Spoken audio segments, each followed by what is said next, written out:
नहीं, मुझे डिटेन करने के बाद जो बवाल हुआ है वो एक साजिश है।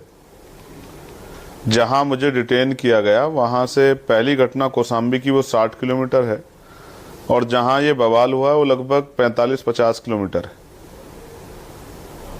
मैं तो डिटेन था, मैंने सभी से संयम बरतने की मांग भी की, लेकिन एक कॉन्स्पिरेसी करके जो है, जो पीड़ित लोग जो इंतजार देख रहे थे कि उनका भाई आएगा उनकी मदद करने के लिए, उनकी सुनवाई करने के लिए, वो अपना दुख दर्द बताएंगे, उनके बीच में कुछ लोगों ने घुसकर जो है उन सीधे साधे लोगों को उस हिंसा का जो है सहभागी बना दिया, जो हिंसा वहां हुई।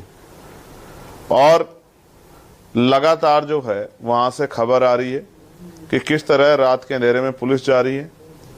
आपने भी कभी नहीं सुना होगा, हिंसा यहाँ होती है, बहुत बार होती है, कई जगह पर हुई है, अलग अलग प्रदेशों में होती है, लेकिन 100 के लगभग गिरफ्तारी लोगों की आपने कभी सुनी नहीं होगी।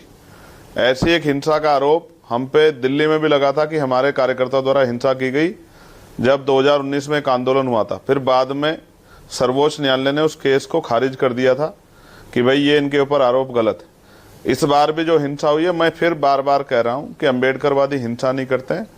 जो कमजोर वर्ग के लोग हैं वो कभी हिंसा का सहारा नहीं लेते, वो तो न्याय के लिए मजबूरी में सड़क पर आते हैं जब उनके साथ अन्याय होता है, कोई सुनने वाला नहीं होता है।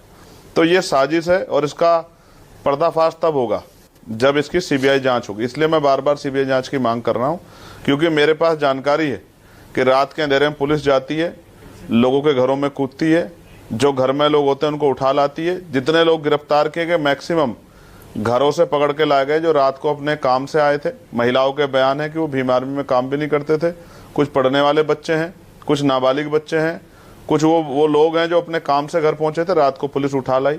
और ये भी सूचना है कि सिर्फ पुलिस नहीं जाती, पुलिस के साथ वहाँ के स्थानीय गुंडे भी जाते हैं जो बेटियों के साथ घर में घुस के छेड़खानी करते हैं। पुलिस को अगर जाना है तो दिन में जाए काम करने के लिए, अगर कोई जांच करनी है, कोई इंक्वायरी करनी है, कोई किसी से बात करनी है, लेकिन रात को जाते हैं, उनके साथ कुछ स्थानीय गुंडे जाते हैं, वो बहन बेटियों के साथ छेड़खानी करते हैं।